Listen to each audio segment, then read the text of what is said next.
Hey, so I was reading the book Zig Ziglar Secrets of Closing the Sale, and there is a paragraph which is great. Okay, so it says about convince then persuade. Okay, so convincing the prospect is not enough if you are not able to persuade them to take a particular action.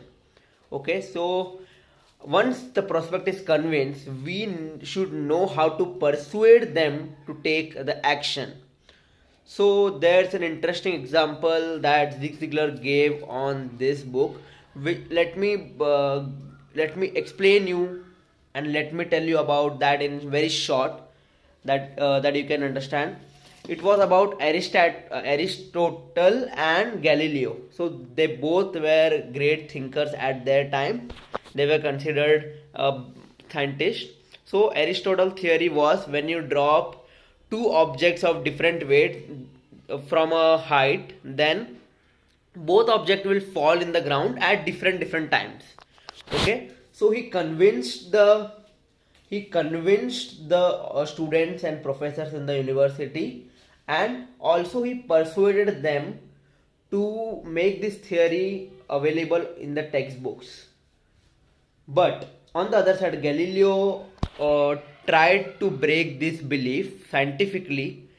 He also went up and dropped the different object of different weight, and both reached the ground at the same time.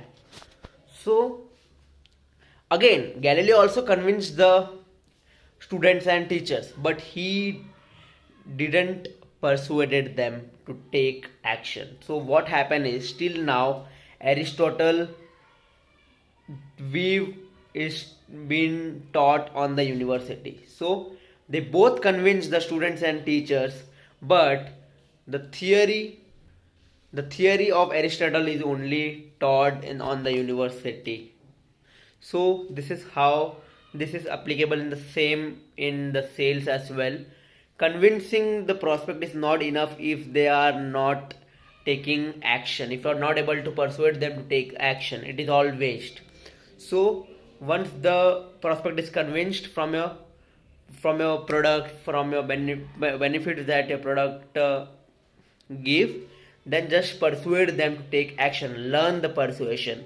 And also, if most people will think, what is persuasion? So Zig Ziglar put it out shortly, that persuasion is not what you tell, what you command. Persuasion is great when you ask.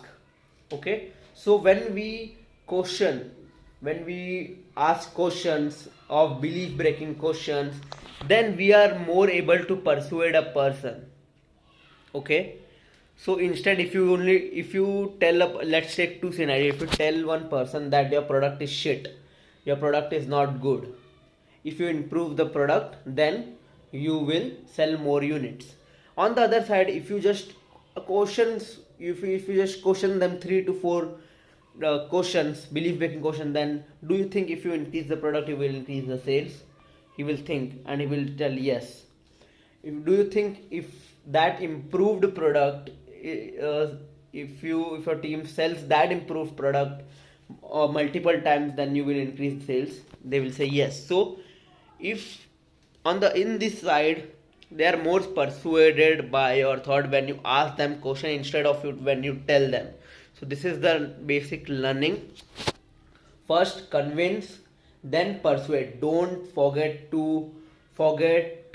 your prospect to take the action. Just persuade them to take action. Otherwise, if they are convinced, there is of no use if they are not taking action. So first convince, then persuade them to take the action. Second, for better persuasion, ask question instead of just telling them or ordering them. Questions are the great way to persuade anybody. Just the question should have a weightage and it should be of quality. That's it.